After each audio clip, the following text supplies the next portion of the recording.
Dear Lord, we thank you for the privilege you have given us to come to your feet to listen to you. परमेश्वर पिता धन्यवाद करते हैं कि आपने अपने चरणों में आने का अनुग्रह हमें दिया है। Grant your special grace and cleanse us with your precious blood.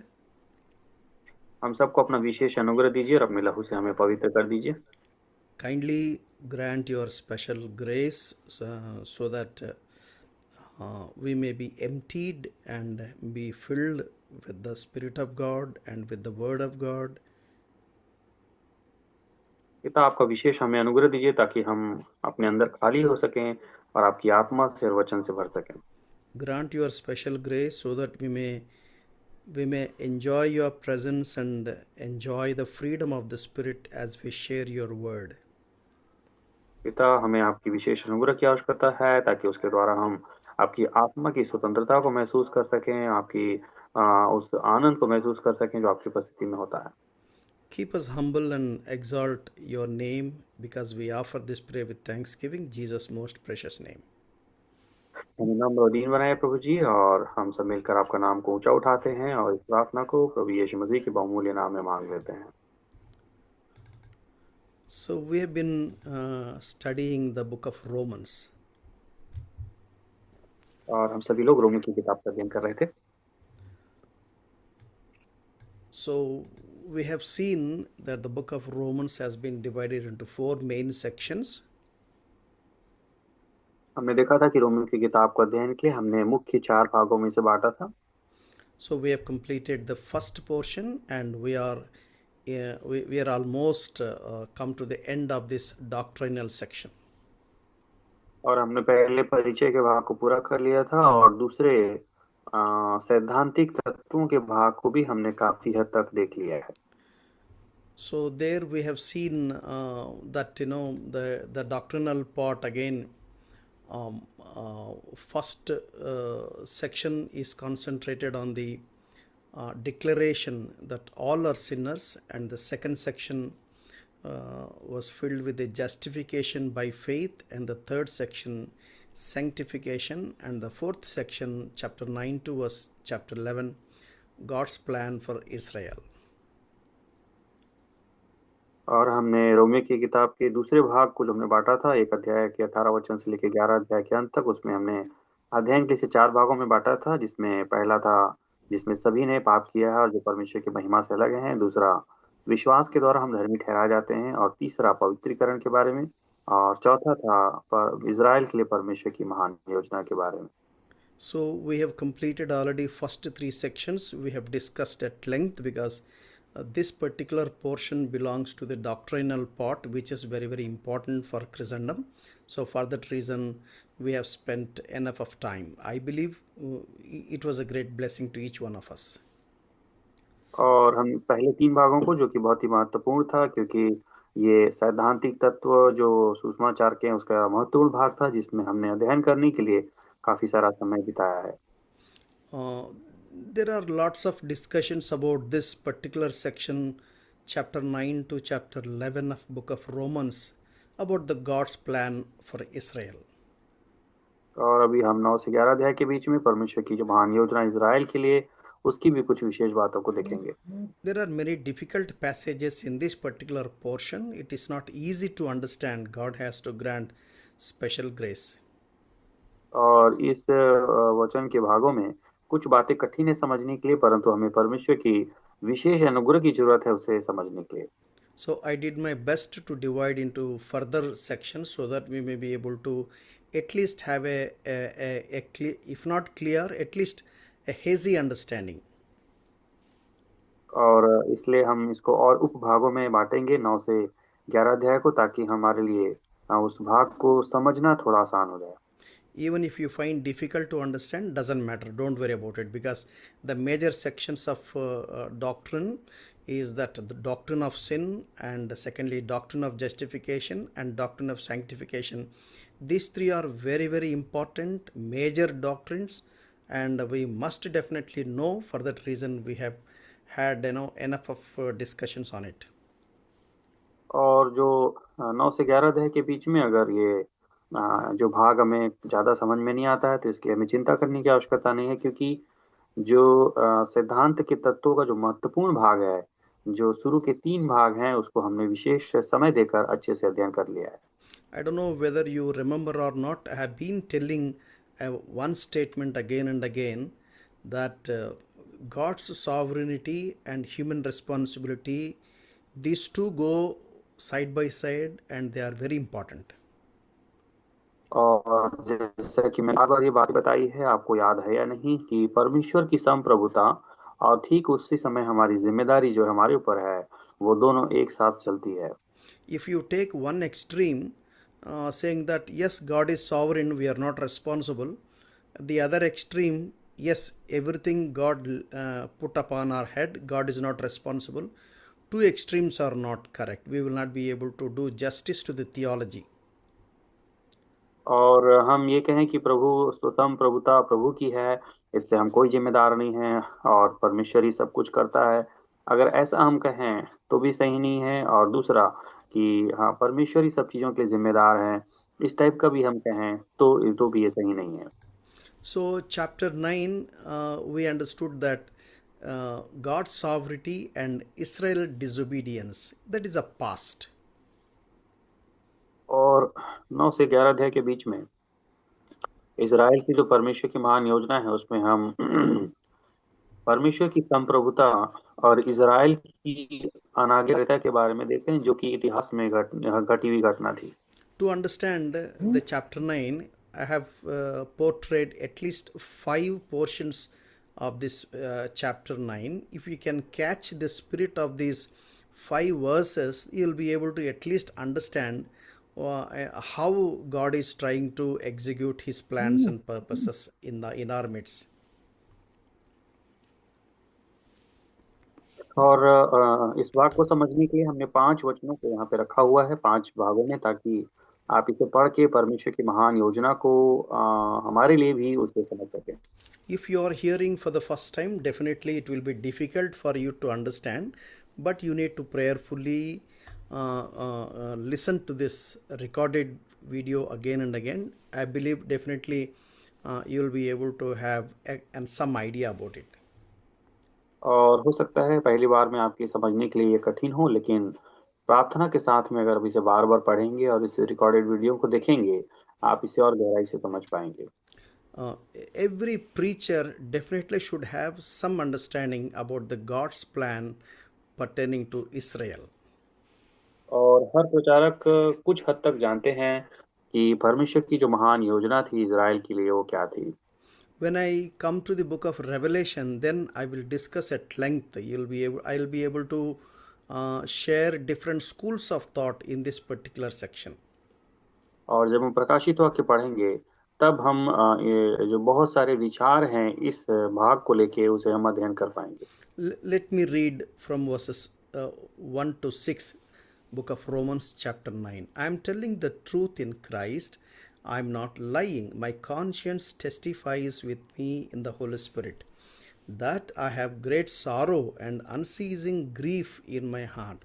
For I could wish that I myself were accursed, separated from Christ, for the sake of my brethren, my kinsmen according to the flesh, who are Israelites, to whom belongs the adoption of sons and the glory of the covenants and giving of the law and the temple services and promises, whose are the fathers, and from whom is the Christ according to the flesh, who is over all, God blessed forever. Amen.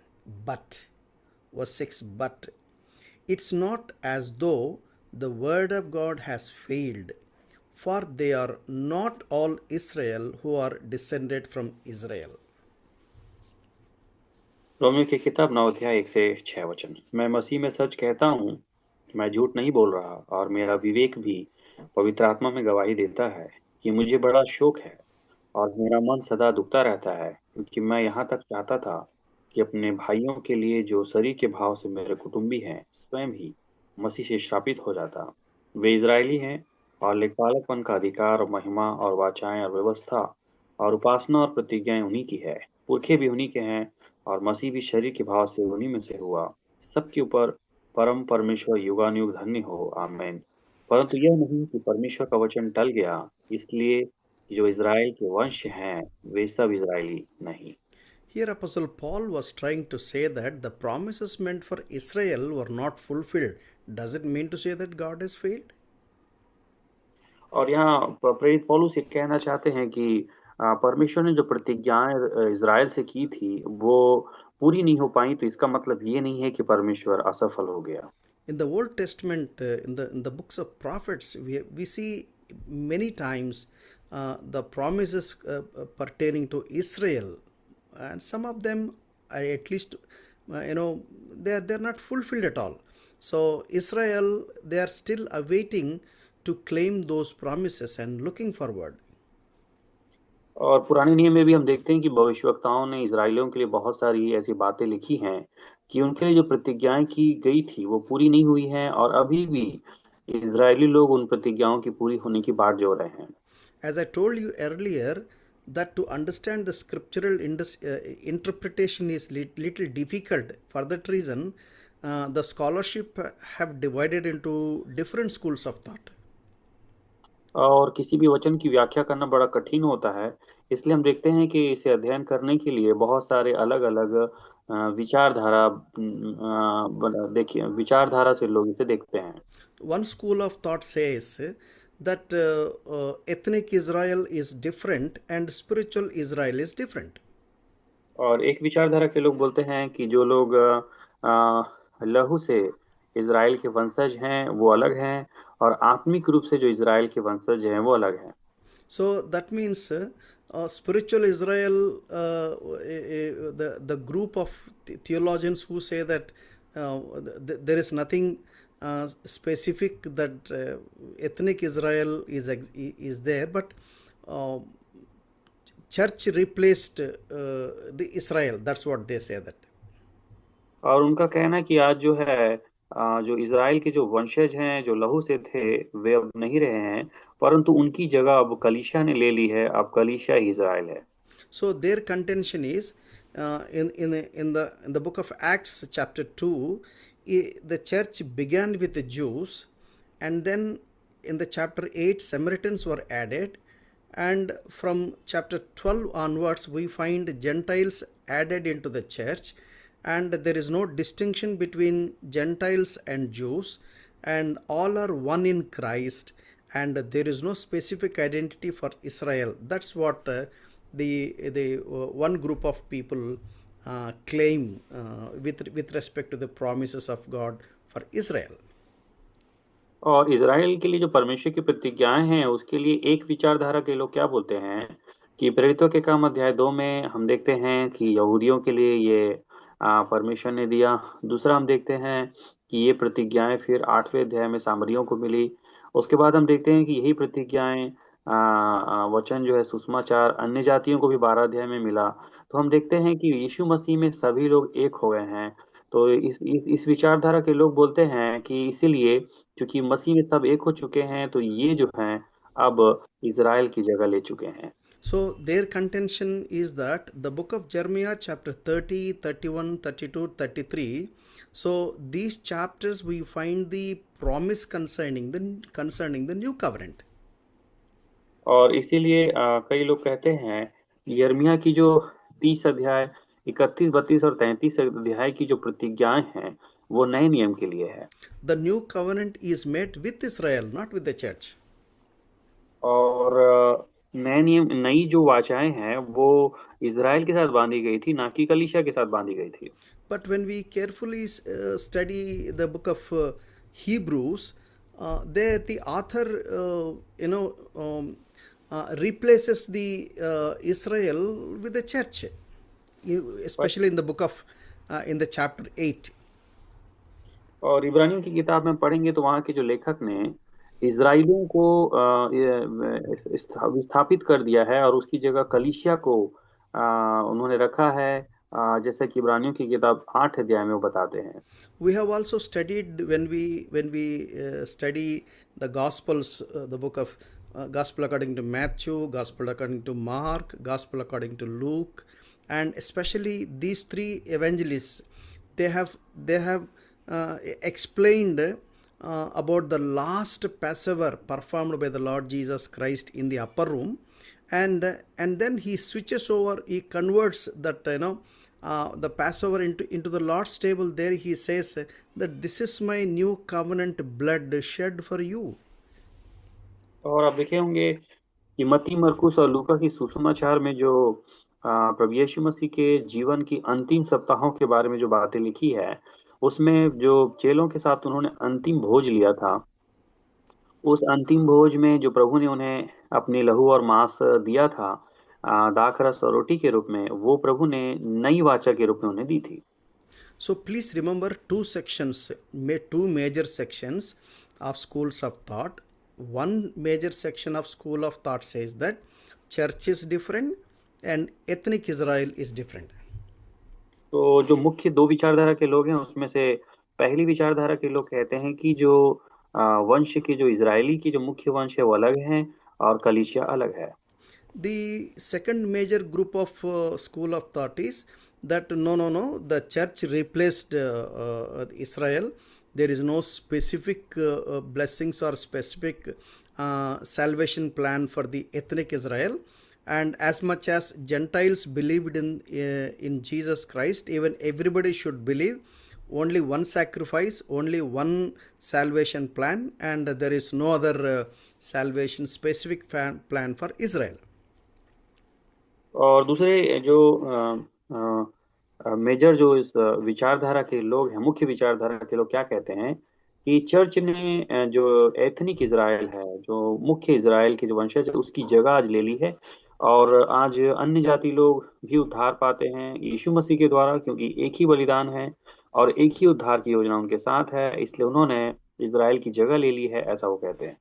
Those who claim the saying that ethnic Israel has a special plan of salvation and the promises already promised in the Old Testament have not fulfilled, and they must be fulfilled right on this earth.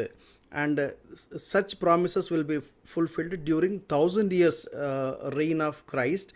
That is the school of thought of dispensationalists. Please explain, Uncle, once more. Yeah. So those who say that ethnic Israel, the promises meant for Israel mentioned in the book of Isaiah, book of Zechariah, book of Ezekiel, and there are many prophets in the Old Testament. Since they are not fulfilled, all those promises will be fulfilled during 1,000 years millennial time. Physically, Jesus rules on the face of the earth. और कुछ लोग जो हैं, जो विचारधारा के लोग, इस बात की घोषणा करते हैं कि जो एथनिक इजराइल से, अर्थात इजराइल के मुख्य लहू के वंश से प्रतिज्ञाएं की गई थी, जो मुख्य भविष्यवक्ताओं ने यशायाह, यिर्मयाह या यजकेल की किताब में हो, वो अभी पूरी नहीं हुई है। और वो जो 1000 साल की जो मिलेनियम का जो समय आएगा, जिस समय प्रभु यीशु मसीह के द्वारा जो 1000 साल का राज्य किया जाएगा, उस समय ये प्रतिज्ञाएं पूरी होंगी, ऐसी विचारधारा के लोग, कुछ लोग बोलते हैं। So those who believe that there is no special privileges for Israel and church replaced Israel, there is only one salvation plan. Once the temple has become a spiritual temple, there will not be any physical temple at all. All sacrifices were pointing to the sacrifice of Christ. Once Christ was sacrificed and he rose again, and no more sacrifice and no more temple and no more repetition, and all the promises which are not fulfilled, they talk about the eternity. They will be fulfilled in chapter 21 and 22 of Revelation. Only in the eternity. There is no such thing as 1,000 years a millennial kingdom right on the earth physically. That's what they say.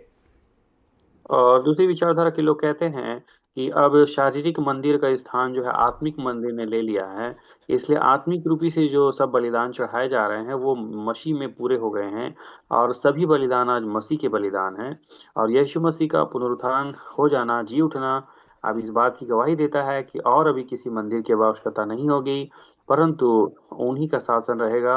और ये जो है अनंत काल में जो प्रकाशित वाक्य की किताब उसके 21 और 22 अध्याय में दिया है, वो अनंत काल के समय में ये प्रतिज्ञाएं पूरी होंगी, न कि 1000 वर्ष के शासन काल में। So why you have to explain all these things is, if you have some idea about these two different schools of thought, then you can have, without any confusion, you can just read chapter 9, chapter 10, and chapter 11, and try to study and understand. At least you will try to, okay, this particular group of people, maybe they believe this, and because if both of them have their own points, so it is difficult to understand. I'm very sure, because it is a mystery, we can't understand totally, but we should try to grasp the truth. और अगर हम पहले और दूसरे विचारधारा के दोनों के विषय में थोड़ी बहुत जानकारी रखेंगे, तो हम ये रोमियो की किताब को 9 से 11 अध्याय के बीच में पढ़ते समय हम कुछ थोड़ा बहुत इसमें से समझ सकते हैं, जबकि बाकी सब चीजों को समझना हमारे लिए बहुत कठिन होगा। फिर भी थोड़ी बहुत जानकारी हम इसमें से ले सकते हैं। The verse 6 says, but it is not though the word of God has failed, that means promises have failed, for they are not all Israel who are descended from Israel, nor are they all children because they are Abraham's descendants, but through Isaac your descendants will be named. That is, it is not the children of the flesh who are the children of God, but the children of the promise are regarded as descendants. So, and then he talks about Esau, and then he talks about Jacob, he talks about, again, verse 13, Jacob I loved and Esau I hated. और यहाँ के वचन हम देखते हैं, Romeo की किताब 9 अध्याय का 6 से आगे लिखा है, परंतु यह नहीं कि परमेश्वर का वचन टल गया, इसलिए कि जो इज़राइल के वंश हैं वे सब इज़राइली नहीं, और न अब्राहम के वंश होने के कारण सब उसकी संतान ठहरे, परंतु लिखा है इसहाक ही से तेरा वंश कहलाएगा। अर्थात शरीर की संतान परमेश्वर की संतान नहीं, परंतु प्रतिज्ञा की संतान वंश गिने जाते हैं। इस प्रकार यहाँ पे एसाव के बारे में, इसहाक, याकूब, इन सब के बारे में लिखा है कि परमेश्वर ने याकूब से तो प्रेम किया, परंतु एसाव को प्रिय जाना। So it is very clear in verse 8 that the children born through the flesh, they are not just the ethnic, they are not just the children because they are born through the blood of Abraham. और इसलिए 8 वचन में यहाँ लिखा है कि शरीर की जो संतान है वो परमेश्वर की संतान नहीं कहला रही है, क्योंकि केवल शरीर से जन्म लेने के कारण वो परमेश्वर की संतान नहीं हो जाते हैं। If that is the case, even Esau also should be considered. Just a moment.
Yes, uncle, please continue.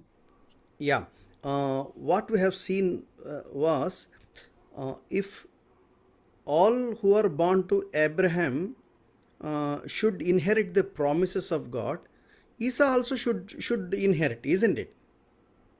और अगर अब्राहम की सारी संतानें प्रतिज्ञाओं के वारिस हो जाते तो एसाव को भी उसकी प्रतिज्ञा मिल जाती थी। So the promises are,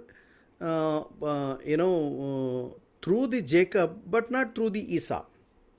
इसलिए यहाँ पे लिखा है कि जो प्रतिज्ञाएं हैं वो एसाव के द्वारा नहीं मिली परंतु याकूब के द्वारा मिली।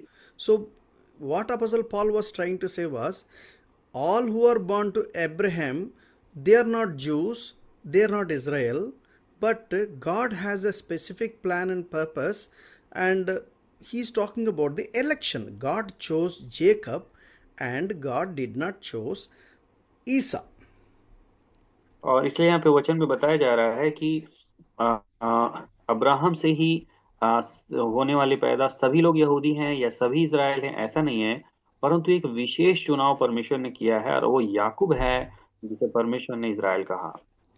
So there we understand that not ethnic Israel but spiritual Israel. That's what we find it in verse 13. Jacob I loved and Esau I hated.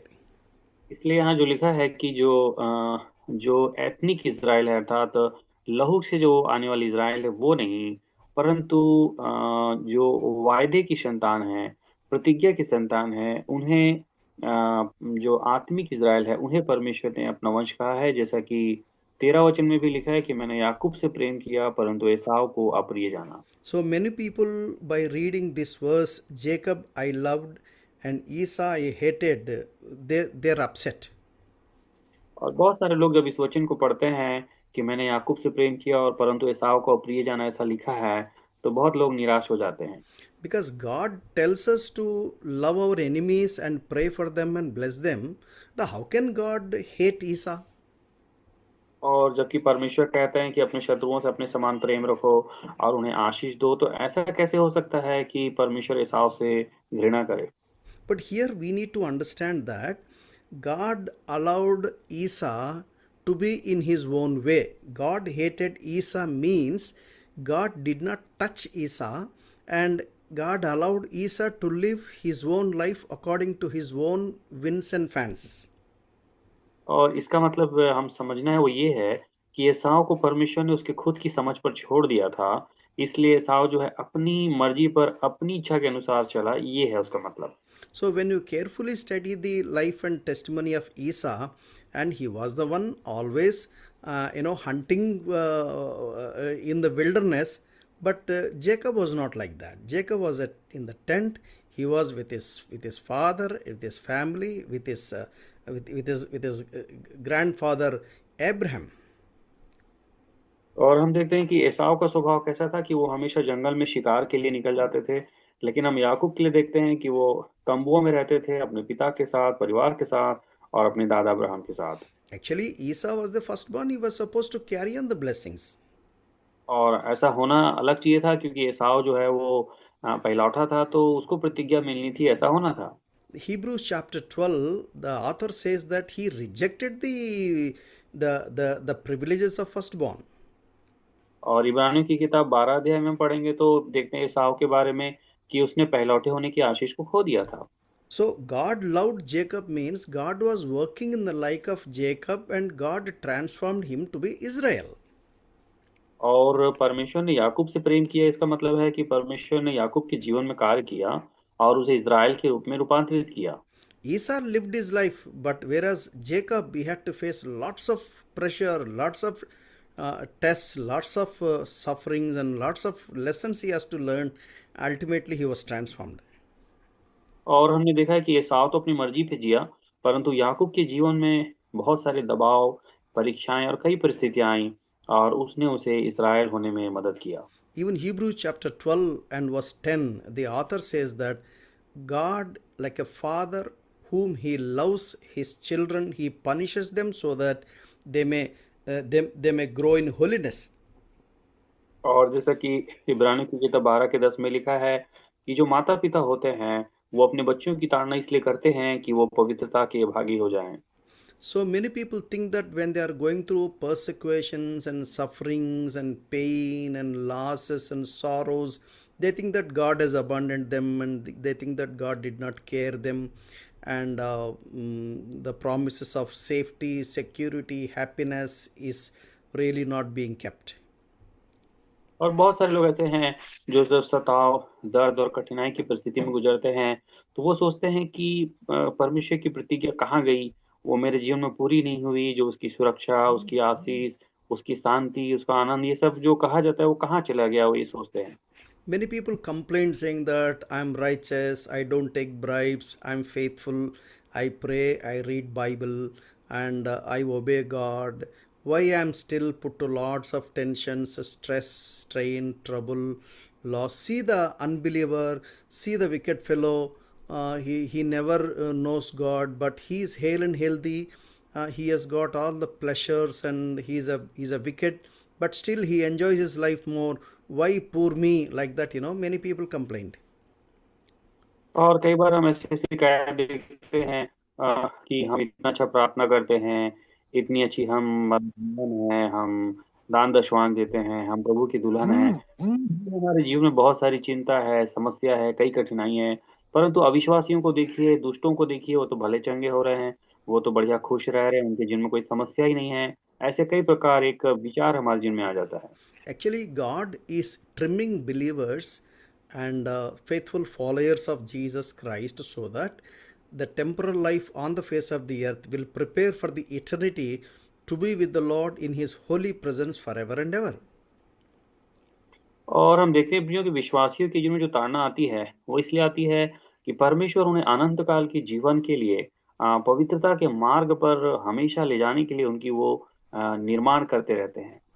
Please remember, without cross, there is no death to the flesh. Without death, there is no resurrection. और एक बात याद रखिएगा प्रियो कि बिना सलीब के शरीर की मृत्यु नहीं होती और बिना मृत्यु के पुनरुत्थान भी नहीं होता है। So, to cut the long story short, if you want to enjoy glory and crowns and thrones, cross is must. Without cross, a believer can never become like saint, like Jesus Christ. और एक बात है प्रियो जिसे हमें समझना है कि अगर हमें मुकुट का और परमेश्वर की महिमा का और उनके दिए हुए जीवन का आनंद पाना है, तो हमें क्रूस उठाना है, क्योंकि बिना क्रूस के ये चीजें नहीं मिल सकती। That's what it's mean that Jacob I loved, but Esau I hated. We find the same even Malachi chapter 1 also.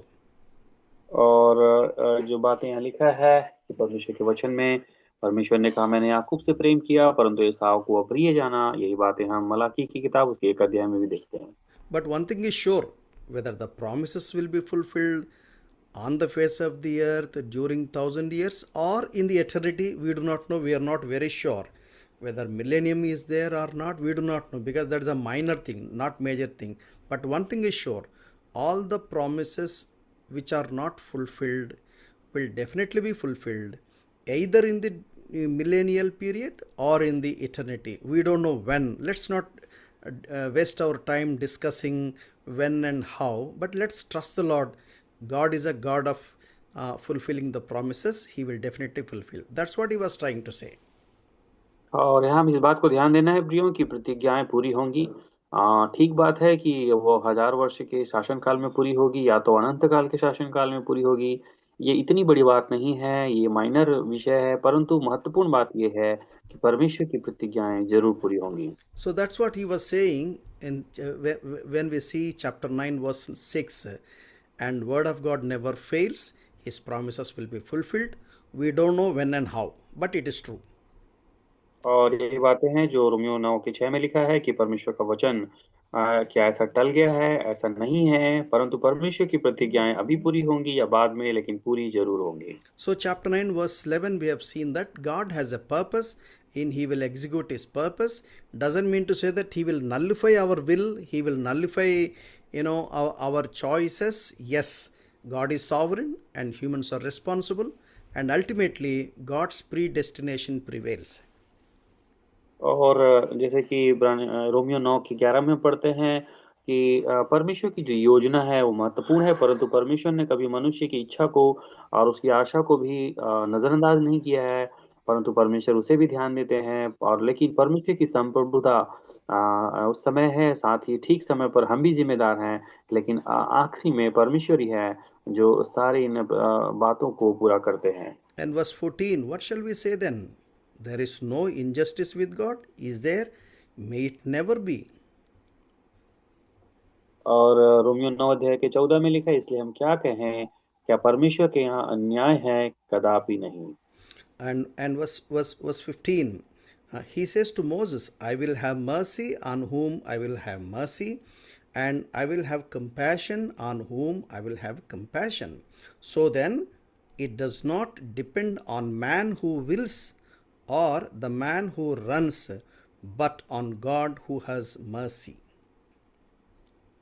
और 15-16 वचन में ऐसा लिखा है, क्योंकि यह मूसा से कहता है, वह मैं जिस किसी पर दया करना चाहूँ उस पर दया करूंगा, और जिस किसी पर कृपा करना चाहूँ उसी पर कृपा करूंगा। अतः यह न तो चाहने वाले की, न दौड़ने वाले की, परंतु दया करने वाले परमेश्वर की बात है। So it is something mystery, it is something true that looks like two parallel lines. The one is God is sovereign, the other is the freedom of human being. If the explanation what I tried to explain, that Jacob I loved, Esau I hated, you will be able to easily understand. और जो एक mystery है, जो एक रहस्य है, और सत्य को समझने के लिए हम दो जो पैरेलल लाइन है उसको समझना है, कि एक तरफ परमेश्वर की संप्रभुता है, दूसरी तरफ उन्होंने मनुष्य को भी स्वतंत्रता दी है अपने जीने के लिए। इस बात को हम समझेंगे तो इस विषय को हम समझ पाएंगे। So one, we clearly understand that there is no injustice in God. God is a perfect God. God is a God of justice, and His justice is perfect. No one can point out anything. और ये बात हम समझना है कि हमारा परमेश्वर अन्यायी नहीं है, हमारा परमेश्वर न्यायी है, और उसका न्याय सिद्ध होता है, उसमें कोई गलती नहीं होती। And it is also true when when we try to understand verses 25 onwards what prophet Hosea says, I will call those who were not my people, and her who was not beloved, beloved. And it shall be that in the place where it was said to them, you are not my people, there they shall be called sons of the living God. Isaiah cries out concerning Israel, though the number of the sons of Israel be like the sand of the sea, it is the remnant that will be saved. For the Lord will execute his word on the earth thoroughly and quickly, and just as Isaiah foretold, unless the Lord of Sabaoth had left to us posterity, we would have become like Sodom and would have resembled Gomorrah.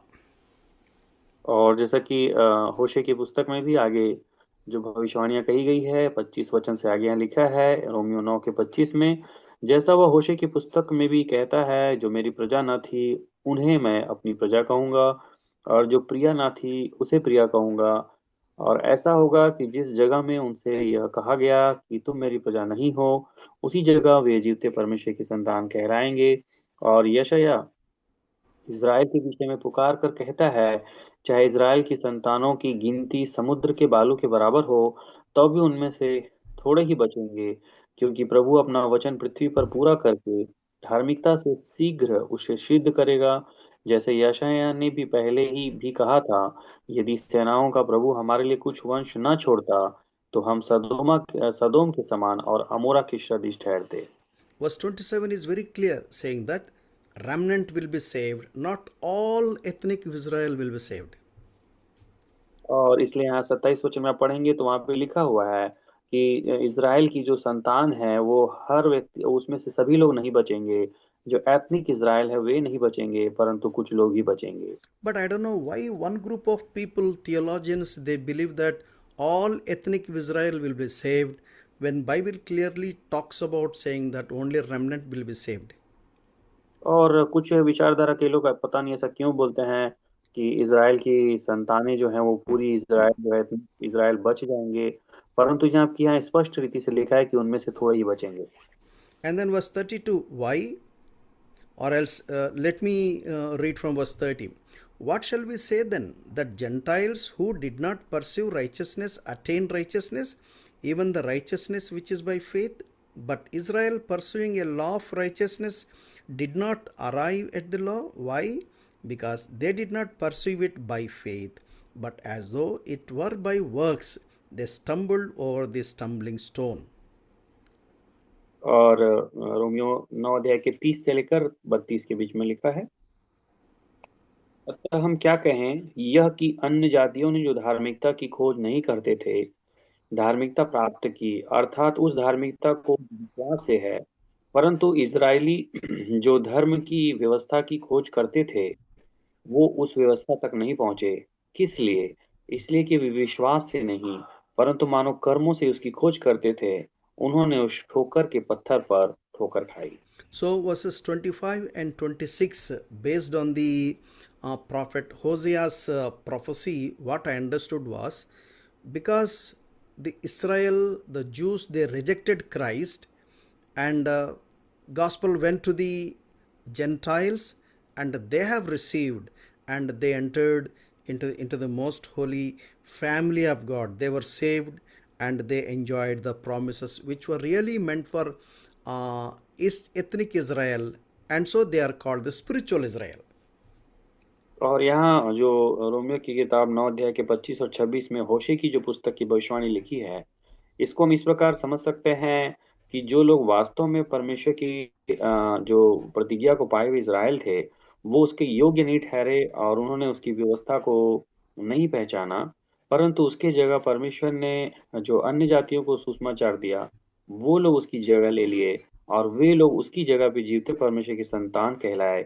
इसलिए लिखा है कि ethnic Israel की जो जगह है, वो अन्य जातियों ने ले ली।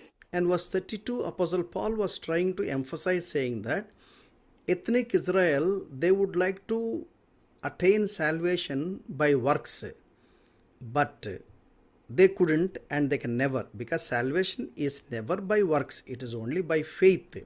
And Gentiles, they believed, and God gave them privilege to become the spiritual Israel. और यही 32 वचन में लिखा है कि जो इजरायली लोग थे, वे विश्वास नहीं करते थे, परंतु कर्मों से वो धर्मी ठहरने की कोशिश करते थे। इसलिए मानो कि वो कर्मों से उसकी खोज करते थे, इसलिए वे ठोकर खाते थे। परंतु इसी जगह पर हम अन्य जातियों को देखते हैं, उन्होंने विश्वास किया और वे विश्वास के द्वारा धर्मी ठहरे, इसलिए वो आत्मिक इज़राइल कहलाया। So, chapter 10, he explains much more. There we find God's righteousness and Israel's self righteousness that is present now.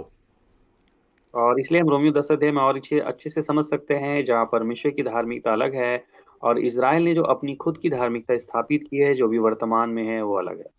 So, chapter 10, verses 1 to 7 and 18 to end, by their self righteousness they despised Jesus Christ and crucified him. And chapter 10, verses 8 to 17, what must happen to be saved is clearly explained.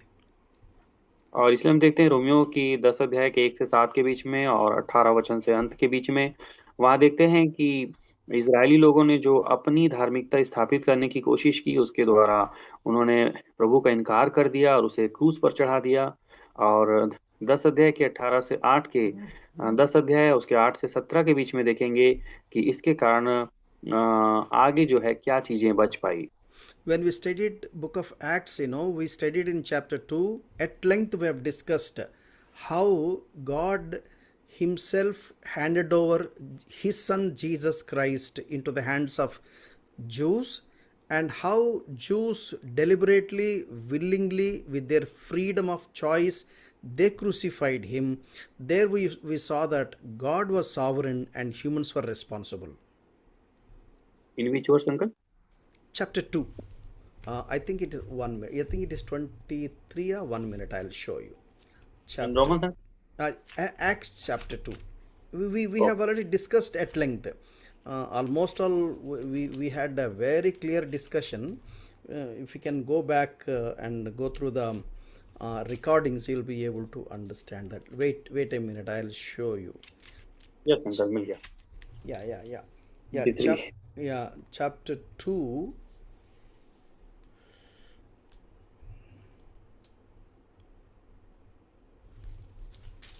I think it is 22, 23.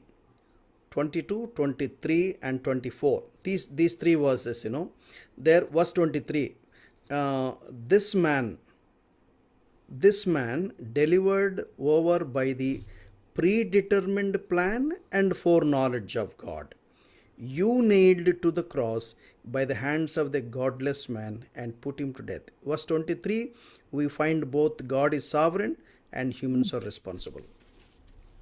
तो हमें प्रेरितों के काम अध्याय 2 और उसके 22, 23 और 24 को पढ़ते हैं तो हमें पता चलता है कि उन्होंने यीशु मसीह को परमेश्वर की ठहराई हुई योजना और पूर्व ज्ञान के अनुसार पकड़वाया गया और तुमने अधर्मियों के हाथ से क्रूस पर चढ़ाकर उसे मार डाला। तो 23 वचन के अनुसार हम समझ पाते हैं कि परमेश्वर संप्रभुता रखता है और ठीक उसी समय पर मनुष्य भी जिम्मेदार होता है।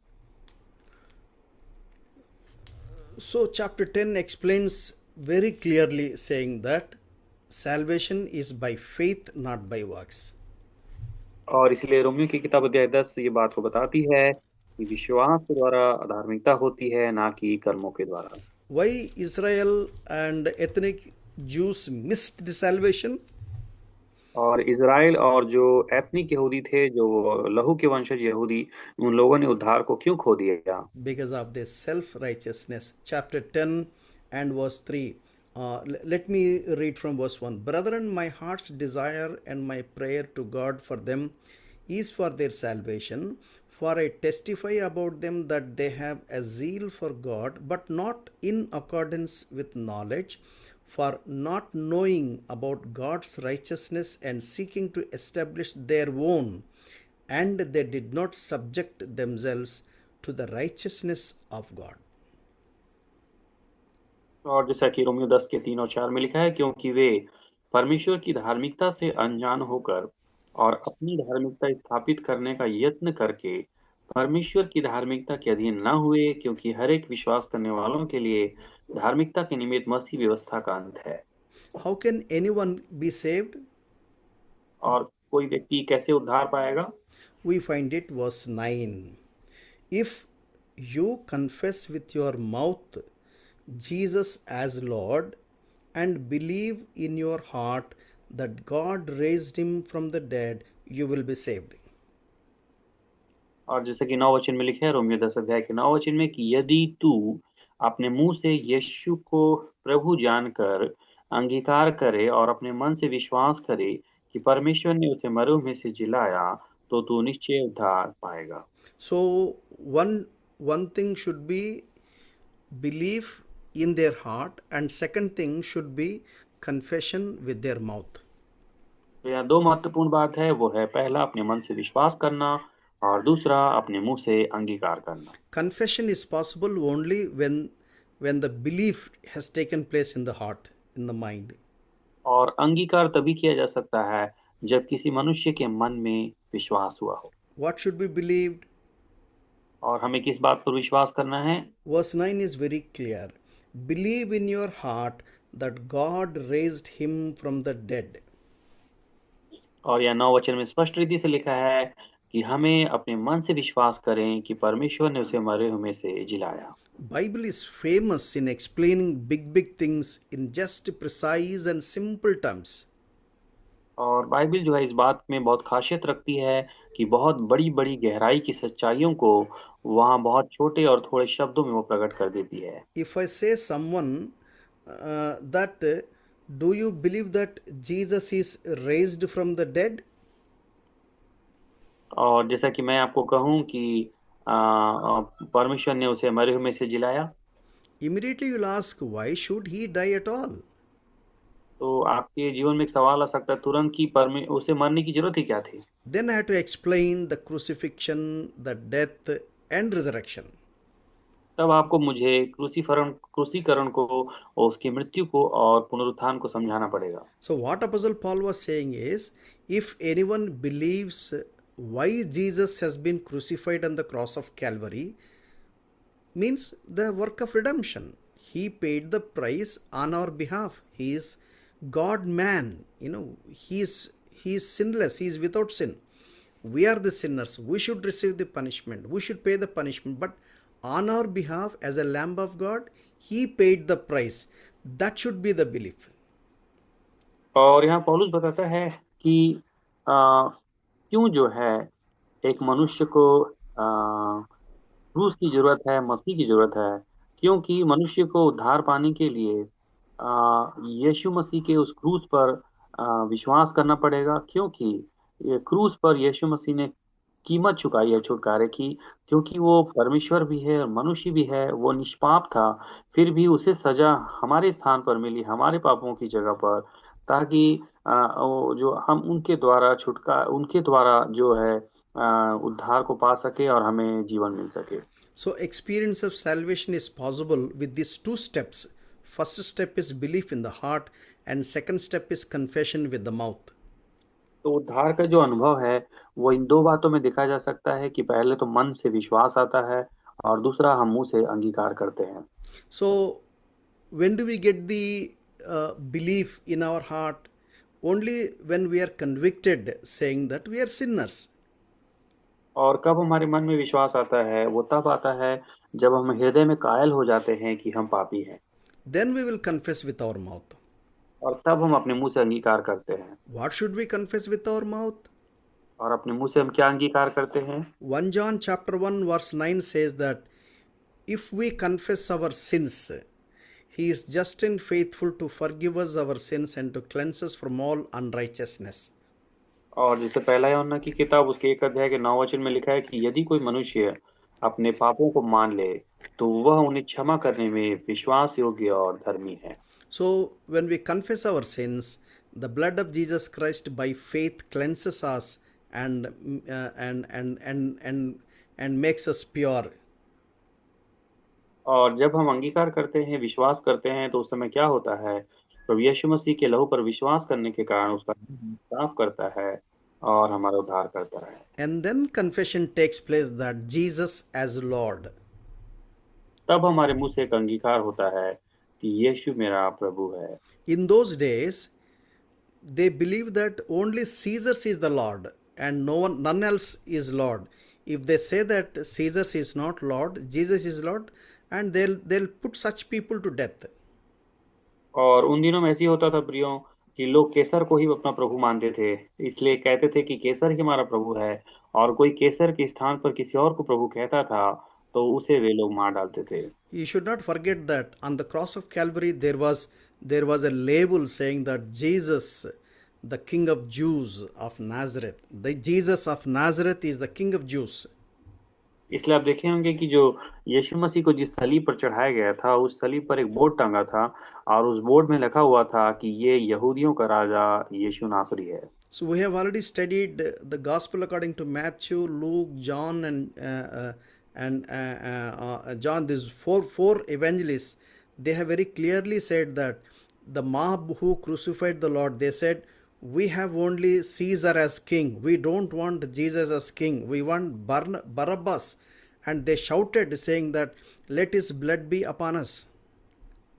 और हम देखते हैं मत्ती, मरकुस, लूका और यूहन्ना चारों सुसमाचार में बातें बताई गई है कि जिन लोगों ने यीशु मसीह को पकड़वाया था, उस भीड़ ने उसे कहा कि केसर ही हमारा राजा है, केसर के अलावा कोई हमारा राजा नहीं है, इसलिए भले बरअब्बा को छोड़ दिया जाए, परंतु उसकी जगह पर यीशु मसीह को क्रूस पर चढ़ाया जाए, भले उसके लहू का श्राप हमारे ऊपर आ जाए। So they have rejected Christ. इसलिए उन्होंने लिखा है कि मसीह का तिरस्कार कर दिया। So whoever reject Christ, whoever reject the forgiveness of sins, they are to pay the punishment that should come for their own sins. और इसलिए अगर कोई मसीह का इनकार करता है, उसके द्वारा उद्धार की योजना का इनकार करता है, तो वो अपने पापों की कीमत चुकाएगा। How do we get this faith and the convictions? और हमारे जीवन में विश्वास और हमारे हृदय में कायल होना कैसे होता है? Verse 17. So faith comes from hearing and hearing by the word of Christ. हाँ, रोमियो 10 अध्याय के 17 में लिखा है, अतः विश्वास सुनने से और सुनना मसीह के वचन से होता है। John's Gospel chapter 16 verse 8 says that the ministry of the Holy Spirit is to convict us of our sins and convict us about the righteousness of God and convict us about the judgment of God. और यूहन्ना का सुसमाचार उसके 16वें अध्याय के जब 18वें वचन में आप पढ़ेंगे तो वहां पे लिखा हुआ है कि पवित्र आत्मा जो है वो आकर संसार को पाप और धार्मिकता और न्याय के विषय में निरुत्तर करेगा। And verse 13 says, whoever will call on the name of the Lord will be saved.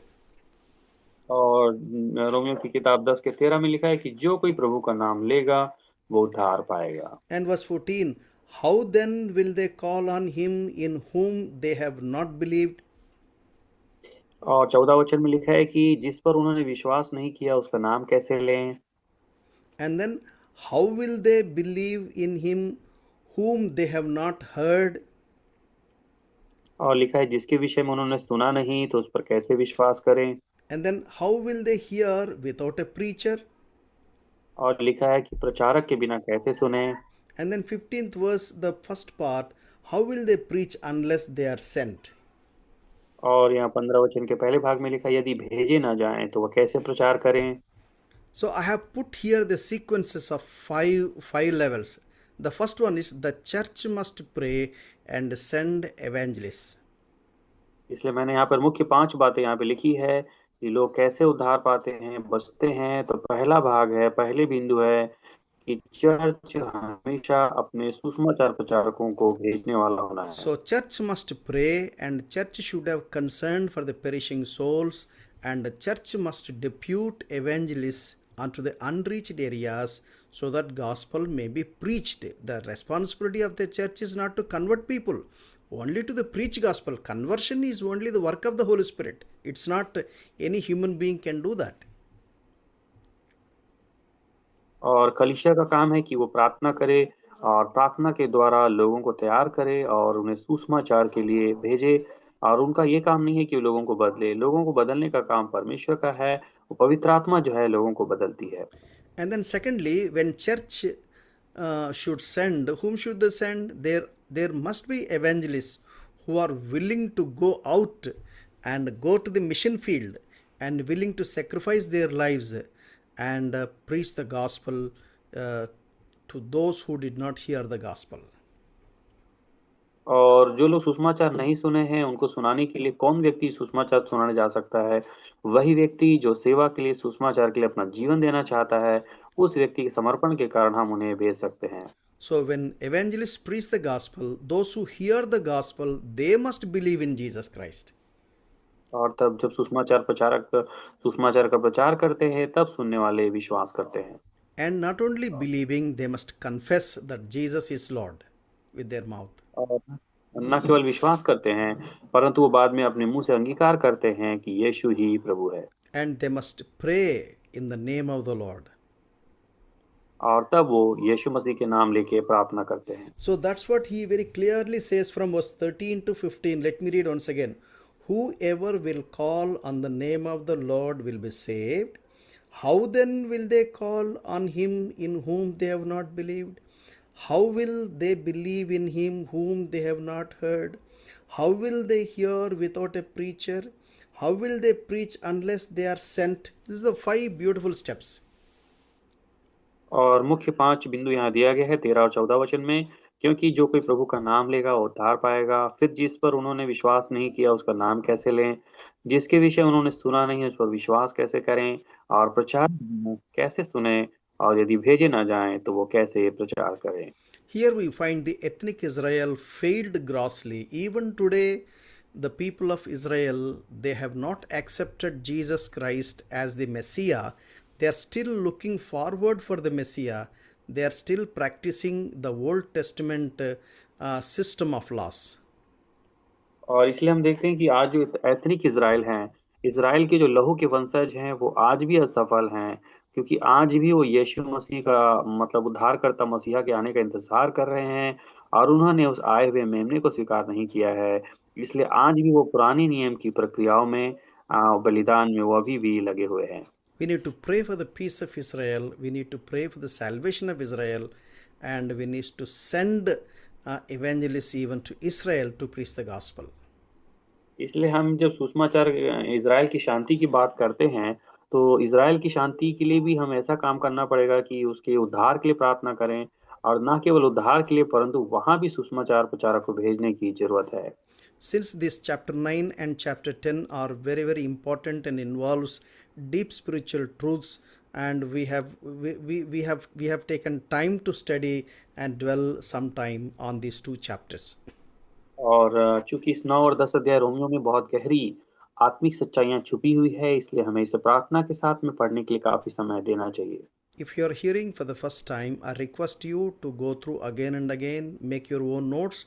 You will definitely be able to understand. May the Lord bless it. और अगर आप पहली बार इसको सुन रहे हैं तो आप इसे अच्छे से पढ़ें और खुद का नोट्स बनाएं और इसे बार बार प्रार्थना करके ध्यान करें। And chapter 11, we find the wisdom of God and the redemption of Israel in future. और हम 11 अध्याय में परमेश्वर की बुद्धि के बारे में और भविष्य में इज़राइल के छुटकारे के बारे में हम देखते हैं। If you read first 12 verses, there the essence is, has God forsaken his people? No, not at all. और 11 अध्याय के 1 वचन से 12 वचन तक पढ़ेंगे तो हम ये बात समझते हैं कि क्या परमेश्वर अपने लोगों को भूल सकता है? बिल्कुल नहीं। Even in the history, when we read verses 2 to 12, history says there was a remnant. Even when Elijah, he was thinking that I was all alone, but the Lord said, no, you are not all alone. There are 7,000 people who did not kiss Baal. We find it in 1 Kings chapter 19 verses 14 to 18. और यहाँ पे दूसरे वचन से लेके आगे 12वें वचन तक आप पढ़ेंगे रोमियो 11 अध्याय में, तो यहाँ इतिहास लिखा हुआ है कि किस प्रकार जो परमेश्वर के लोग हैं उसको उन्होंने कभी भी नहीं छोड़ा। और यहाँ पे एलिया की भी गवाही लिखी है कि किस प्रकार परमेश्वर ने कहा कि मैंने तुझे अकेला नहीं छोड़ा है, परंतु तेरे लिए 7,000 पुरुषों को भी रखा है जो बाल के आगे घुटने नहीं टेकेंगे। So, verses 7 to 8, what we understand is what Israel is seeking, it has not obtained. But those who were chosen obtained it, and the rest were hardened. Just as it is written, God gave them a spirit of stupor, eyes to see and not, and ears to hear not, down to this very day. Verse 17, if someone of the branches were broken off, and you being a wild olive were grafted in among, then become partaker with them of a rich root of the olive tree. This verse 17, he is talking to the Gentiles. Never take pride, and you are only grafted into the Israelite main trump, so that you get the life from it. So be humble and let God be God to fulfill his promises. और हम देखते हैं 11 अध्याय Romeo के 7 और 8 में ऐसा लिखा है कि इज़राइल किसकी खोज में था। और यहाँ बाइबल में लिखा है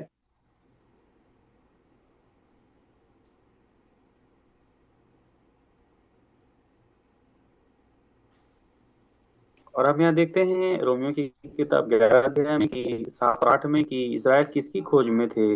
वह उनको नहीं मिला, परंतु चुने हुओं को मिला और शेष लोग कठोर किए गए। जैसा लिखा है, परमेश्वर ने उन्हें आज के दिन तक भारी नींद में डाल रखा है और ऐसी आंखें दी है जो ना देखें और ऐसे कान जो ना सुने। और 17वें वचन में लिखा है कि यदि कुछ डालियां तोड़ दी गई और जंगली जैतून होकर उसमें साटा गया और जैतून की जड़ की चिकनाई का भागी हुआ है। इसका मतलब है कि अन्य जातियों को भी घमंड नहीं करना चाहिए, उन्हें नम्र रहना चाहिए, क्योंकि वो इज़राइलियों के साथ में भागी होकर उसके भागी ठहरे हैं।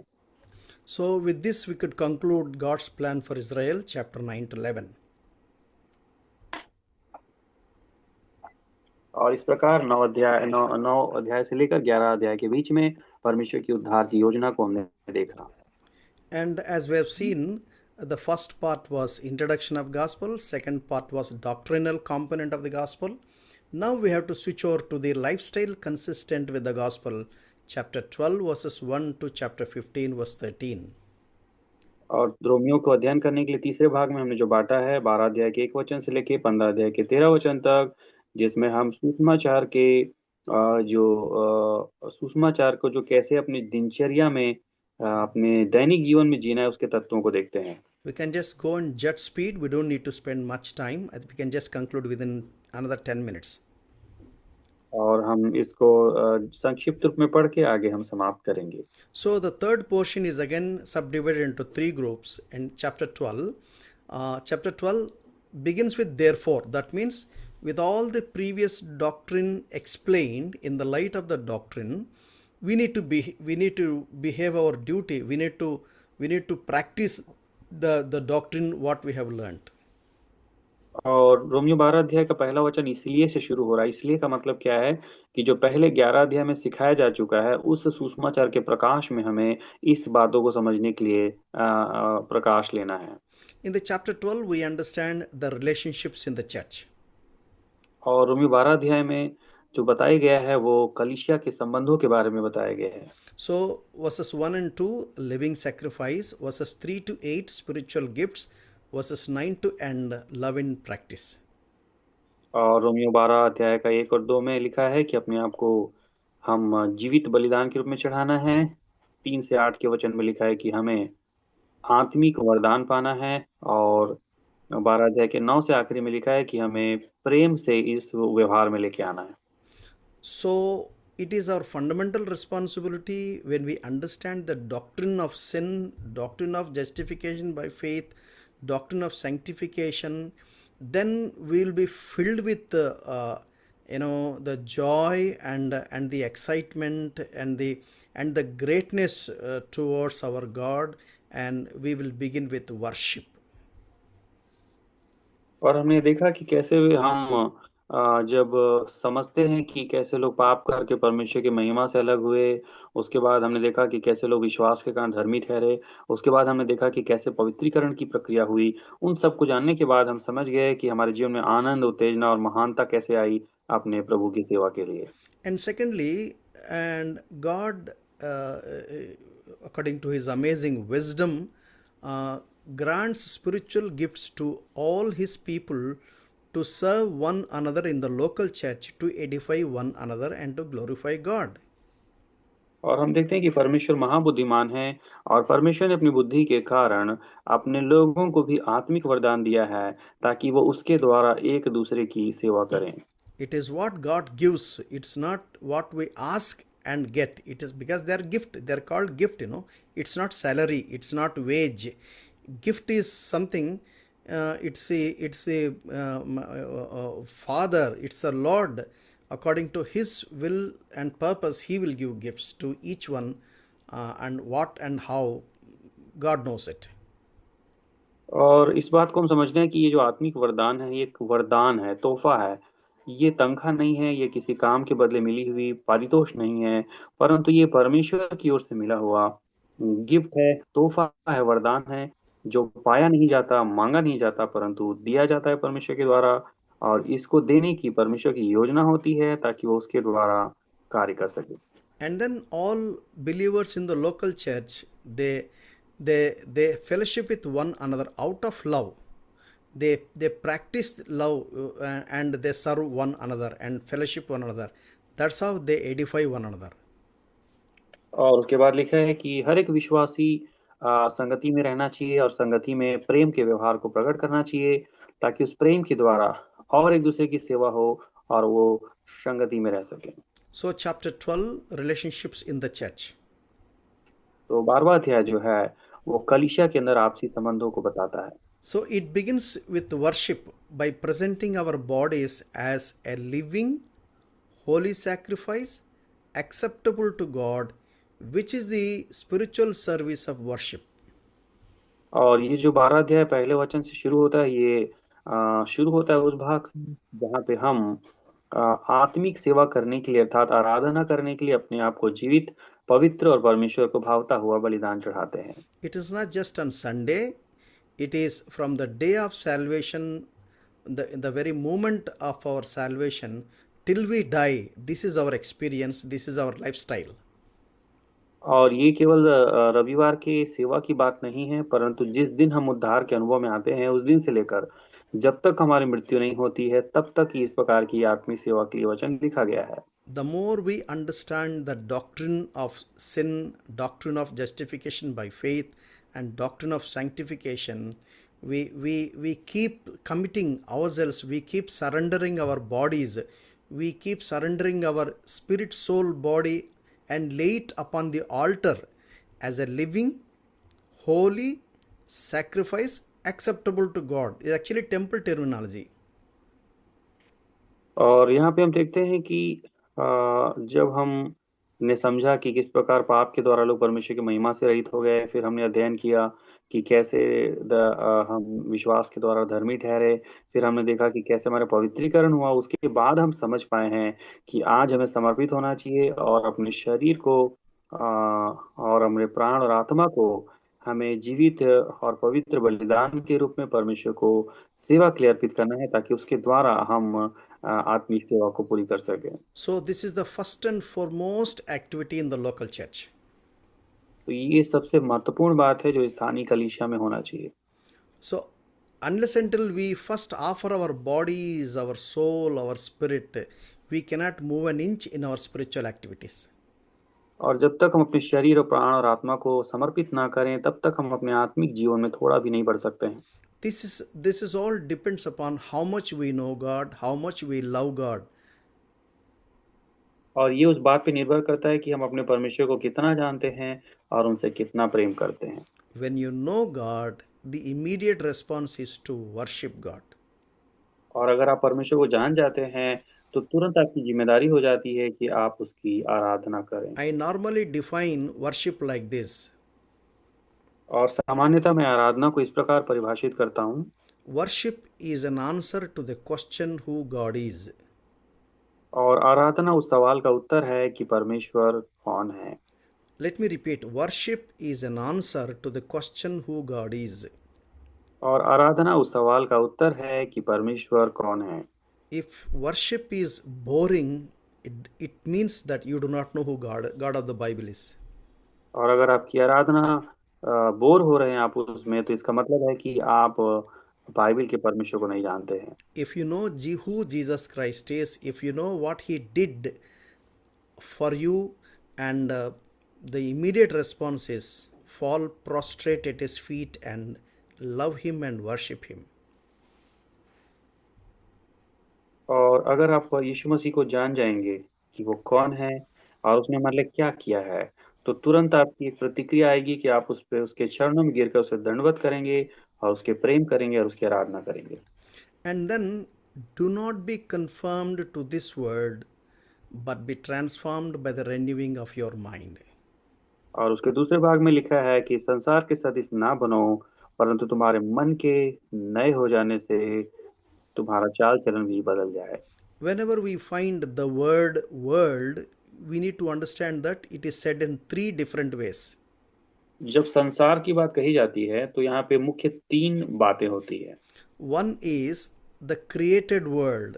Genesis chapter 1, God created the world just by his simple utterance, and the whole world, that nature came into existence.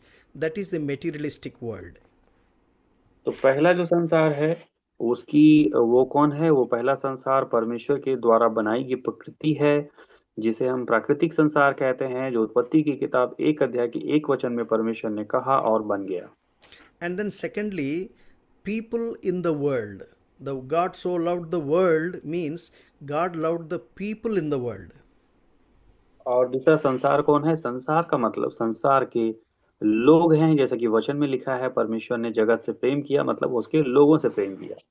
Here the third point is, when Bible says do not be conformed to this world, means this world means a system developed in the world, a tradition developed in the world, a customs developed in the world, which are diametrically against to God's word and God's holiness and God's characteristics.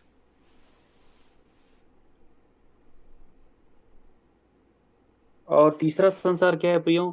तीसरा ये संसार जिसके लिखा है कि तुम उसके जैसे ना बनो, ये संसार के नियम हैं, संसार के वो गलत रीति रिवाज हैं जो परमेश्वर के वचन के, पवित्रता के और उसके चरित्र के ठीक विपरीत है। 1 John chapter 2 verses 15 says that love not the world. जैसा कि पहला यूहन्ना 2 अध्याय के 15 में लिखा है कि संसार से प्रेम मत रखो। And James chapter 4 verse 4 says that the friendship with the world is enmity with God. जैसे याकूब की किताब 4 के 4 में लिखा है कि संसार से मित्रता करनी परमेश्वर से बैर रखना है। James chapter 1, maybe it is verse 26 and 27, I suppose. There the contamination that is there in the world. Will be defiled with the contamination of this world. और याकूब की किताब 1 अध्याय 26 और 27 में लिखा है कि हम परमेश्वर के इस संसार के द्वारा दूषित नहीं होना है। And we find in the Gospels, what shall it profiteth a man if he can gain the whole world and lose his own soul? और जैसा कि और सुसमाचार और वचन में लिखा है कि मनुष्य अगर सारे जगत को पा जाए और अपने प्राणों को, आत्मा को, धार को खो दे तो उसे क्या फायदा होगा। So, beginning is, do not be conformed to this world. Do not conform to the patterns of this world, system of this world. तो यहाँ जो लिखा है संसार के सदृश ना बनो, इसका मतलब है कि संसार के जो गलत नियम हैं, गलत रीति रिवाज हैं, उसके जो तरीके हैं, उसके समान ना बनो। The world says you can tell lies, no issue. जैसे कि संसार कहता है कि तुम झूठ बोलो, उसमें कोई बड़ी बात नहीं है। So for your survival, you can cheat, no issue.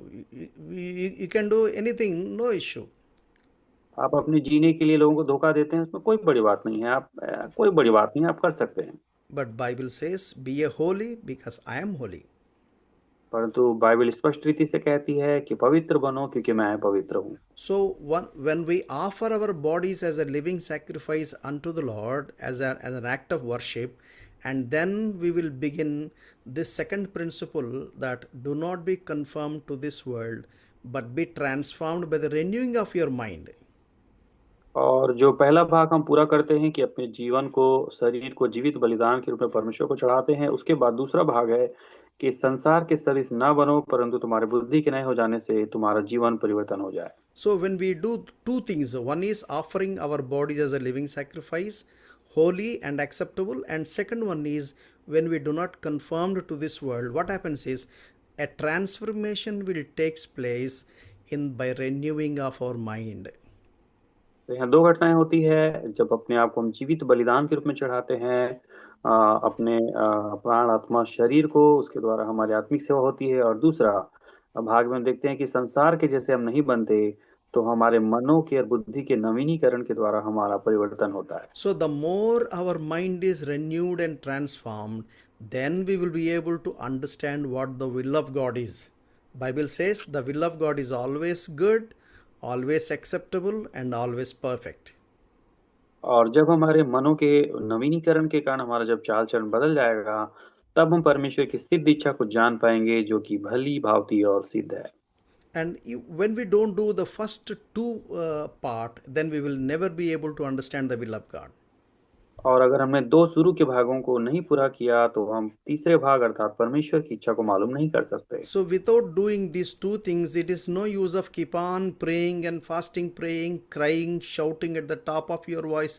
It won't help.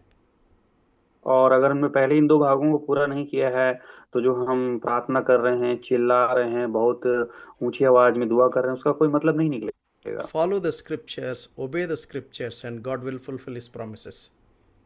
परमेश्वर के वचन को पीछा कीजिए, उसके पीछे चलिए, उसकी आज्ञा को मानिए, तब परमेश्वर की प्रतिज्ञाएं पूरी So होंगी। what is the command? Offer your bodies as a living sacrifice, holy and acceptable, and do not be conformed to this world. Then your mind will be transformed, which enables to know the will of God, which is good, acceptable, and perfect. तो क्या होगा प्रियो, जब आप अपने शरीर को जीवित, पवित्र और परमेश्वर को भावता बलिदान चढ़ाएंगे, और उसके बाद संसार के सदृश ना बनकर आपके मन के नए हो जाने से आपका चाल चलन बदलेगा, तो आप परमेश्वर की भली भांति और सिद्ध इच्छा को अनुभव से मालूम कर सकेंगे। And then we find the second part is spiritual gift, chapter 12, verses 3 to 8. उसके बाद हम आत्मिक वरदान के बारे में देखते हैं, जो कि तोहफा है, गिफ्ट है, 3 वचन से लेकर 8 वचन के बीच में। In the Bible, in the New Testament, we find at 4 portions the gifts of the Holy Spirit has been narrated very clearly. Ephesians 4:13, 1 Corinthians 12:7 to 11 and verse 28, chapter 7 and verse 7. और हम देखते हैं कि जो पवित्र आत्मा के वरदान के बारे में बाइबल में 4 जगह जो लिखा हुआ है, पहला इफिसियों 4 का 13, दूसरा पहला कुरिन्थी 12 अध्याय 7 का 11, और उसके बाद 28 वचन और 7 अध्याय का 7 वचन। And if you go through all these 4 portions, you'll be able to understand. I have just narrated you. You can just do some homework on it. और यहाँ आपके सामने मैं इसे रख दिया हूँ, आप इसके साथ कार्य करके इसे आगे पढ़ सकते हैं। There are two schools of thought. One school of thought is continuationism and second school of thought is cessationism. अब यहाँ पे दो प्रकार की विचारधारा है, जिसे एक हम कंटिन्यूएशनिज्म कहते हैं और दूसरा सिस्टेसिनिज्म कहते हैं। So that means let me tell you, there are sign gifts and speaking and service gifts. तो यहाँ पे दो जो गिफ्ट होते हैं, एक में चिन्ह चमत्कार के गिफ्ट होते हैं और दूसरे में जिसमें हम what the second one uncle? Speaking and serving, service gifts, serving, helping one another, serving one another. Okay, तो पहला गिफ्ट वो है जिसमें हम बोलते हैं और दूसरे की सेवा करते हैं। So continuationism believes that whatever miraculous gifts of the Holy Spirit we find in the scripture, they are continued even now. और सिसेनिज्म के लोग कहते हैं कि जो पवित्र आत्मा के वरदान के बारे में जो बाइबल में लिखा हुआ है, वो अभी भी नए नियम में भी निरंतर हो रहे हैं, जारी है। So whatever apostles performed, even today we will also perform. इसलिए जो वरदान प्रेरितों ने किया था वो हम भी कर सकते हैं, ऐसा कंटिन्यूइज्म वाले सिद्धांत वाले बोलते हैं। But cessationism, they say that cessationism is a belief that the miraculous gifts of the Holy Spirit ceased with the completion of the canon of the scripture of the New Testament or at the end of the first century when the last of the original apostles died. परंतु सिसनिज्म की जो सिद्धांत है, ये लोग ऐसा बोलते हैं कि पवित्र आत्मा के द्वारा होने वाली जो चमत्कारिक रूप से जो वरदानों की सेवा थी, वो अभी जैसे ही नए नियम की शुरुआत हुई वहां से वो पूरा हो चुका है और अब इस जो शताब्दी के अंतों में जब आखिरी प्रेरित की मृत्यु हुई थी, वहां से ये सब चीजें बंद हो चुकी हैं। So there are two kinds of gifts. One is verbal gifts. The second one is non-verbal gifts. और यहाँ हम बता सकते हैं कि जो वरदान है दो प्रकार के हैं, एक वर्बल गिफ्ट जिसे बोला जाता है और दूसरा है नॉन वर्बल गिफ्ट जिसे कोई बोल नहीं सकते। And sign gifts and speaking and service gifts. और एक है चमत्कार के रूप में दिखने वाले वरदान और दूसरा जिसमें बोला जाता है और सेवा दी जाती है, ऐसा वरदान। So sign gifts means a proof that a prophet came from the Lord. The people were asking Jesus Christ, what is the proof that you are Son of God? Show us the sign gift. So Jesus Christ shown 7 sign gifts, 7 signs and miracles we find in John's Gospel. 7 signs and miracles, saying that he is not just an ordinary human being, he is God, to prove that he is supernatural and he is authorized, he is sent by the Heavenly Father.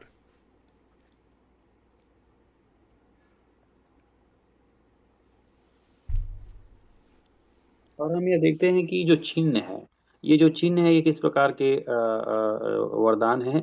चिन्ह चमत्कार से संबंधित जो वरदान है वो इसलिए होते हैं ताकि एक भविष्यवक्ता अपनी प्रूफ दे सके या अपने आप को साबित कर सके कि वो परमेश्वर के द्वारा भेजा गया है।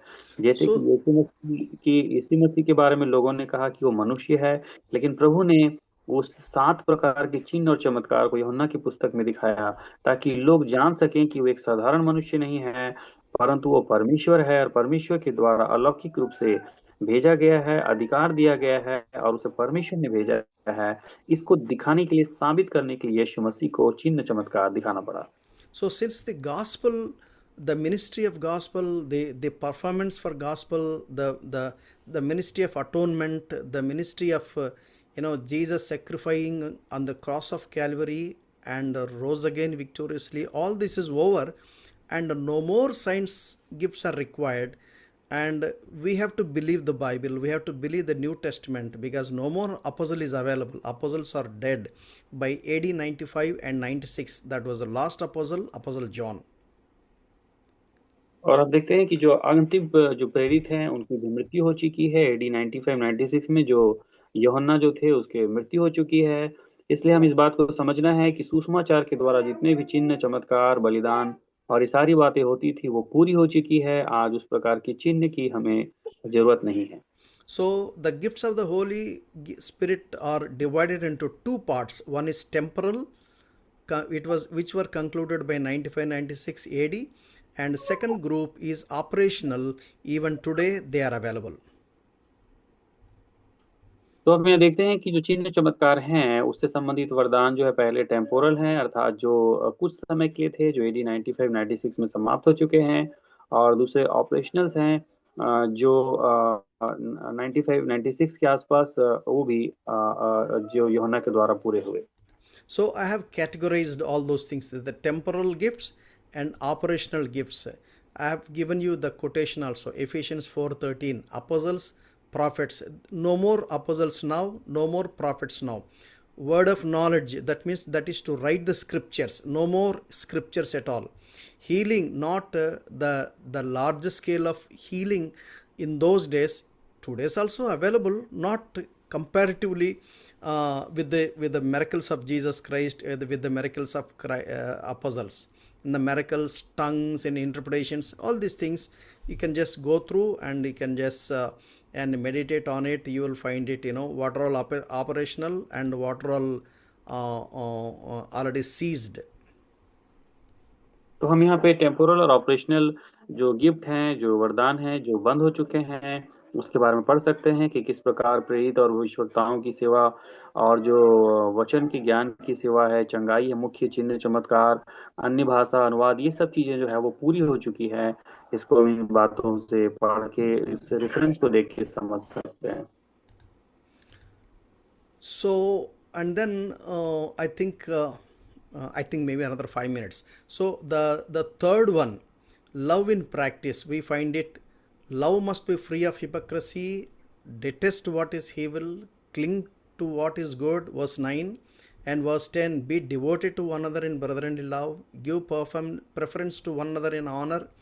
And verse 11, not lagging behind in diligence, fervent in spirit, serving the Lord. Very clear, self explanatory. I don't have to explain much. और 12 अध्याय के जैसे 9 वचन से लेकर आगे लिखा है कि प्रेम जो है वो निष्कपट होता है, उसमें वहाँ बुराई से घृणा करना है, भलाई में लगे रहना लिखा है। और 10 वचन में लिखा हुआ है, भाईचारे के प्रेम से हमें एक दूसरे से स्नेह रखना है, परस्पर आदर करने में एक दूसरे से बढ़ चलना है। और 11 वचन में लिखा है, प्रयत्न करने में आलसी नहीं होना है, आत्मिक उन्माद में भरे रहना है और प्रभु की सेवा करते रहना है। And then verse 12, rejoicing in hope, persevering in tribulation, devoted to prayer. And verse 13, contributing to the needs of the saints, practicing hospitality, bless those who persecute you, rejoice with those who rejoice, and weep with those who weep. Verse 15. और जैसे कि लिखा है 12 से लेकर 14 के बीच में, आशा में आनंदित रहो, क्लेश में स्थिर रहो, प्रार्थना में नित्य लगे रहो, पवित्र लोगों को कुछ आवश्यक हो तो उसमें उनकी सहायता करो, पहुनाई में लगे रहो, अपने सताने वाले को आशीष दो, श्राप न दो, आनंद करने वालों के साथ आनंद करो और रोने वालों के साथ रो। And then verse 16, be of the same mind toward one another, do not be haughty in mind, and associate with the lowly, do not be wise in your own estimation, and never repay evil for evil to anyone. Respect what is right in the sight of all people. If possible, be so far as it depends on you, be at peace with all people. और यहाँ 16, 17, 18 में से लिखा है, आपस में एक समान रखो, अभिमानी ना हो, परंतु दीनों के साथ संगति रखो, अपनी दृष्टि में बुद्धिमान न हो, बुराई के बदले किसी से बुराई न करो, जो बातें सब लोगों के निकट भली है उनकी चिंता किया करो, जहाँ तक हो सके तुम भरसक सब मनुष्य के साथ मेल मिलाप रखो। And then verse 19, never take your own revenge, and revenge is God will take care of it. And verse 21, do not be overcome by evil, but overcome evil with good. और 19 वचन में लिखा है कि बदला नहीं लेना, क्योंकि बदला लेना परमेश्वर का काम है। 21 वचन में लिखा है, बुराई से नहीं हारना है, परंतु भलाई से बुराई को जीत लेना है। So you need to go through all these verse by verse and make your own notes and practice it and apply it to our life. Then will be easy for us to serve others. और इन वचनों को हमें एक करके पढ़ना है, इसके notes बनाना है और इसे अपने जीवन में लागू करना है, ताकि इसके द्वारा हम दूसरों को सेवा कर सकें। So praise God, we have come up to chapter 12. We have completed. God willing, in the next sitting we will continue from chapter 13. और 12वें अध्याय तक हमने पूरा कर चुका है। परमेश्वर ने चाहा तो अगले हफ्ते हम आगे 13वें अध्याय से पढ़ेंगे। God is so good and God helped us, and may the Lord bless this word and enable us to rejoice in His word and practice in His word. और परमेश्वर आदर के योग्य है। हम परमेश्वर का धन्यवाद करते हैं कि प्रभु ने हमारी इस वचन अध्ययन करने में मदद किया है। आगे भी इसके अनुसार व्यवहार करने में परमेश्वर हमारी सहायता करे। Let's pray. इन वचनों के द्वारा परमेश्वर में आशीष दे। आइए हम प्रार्थना करें।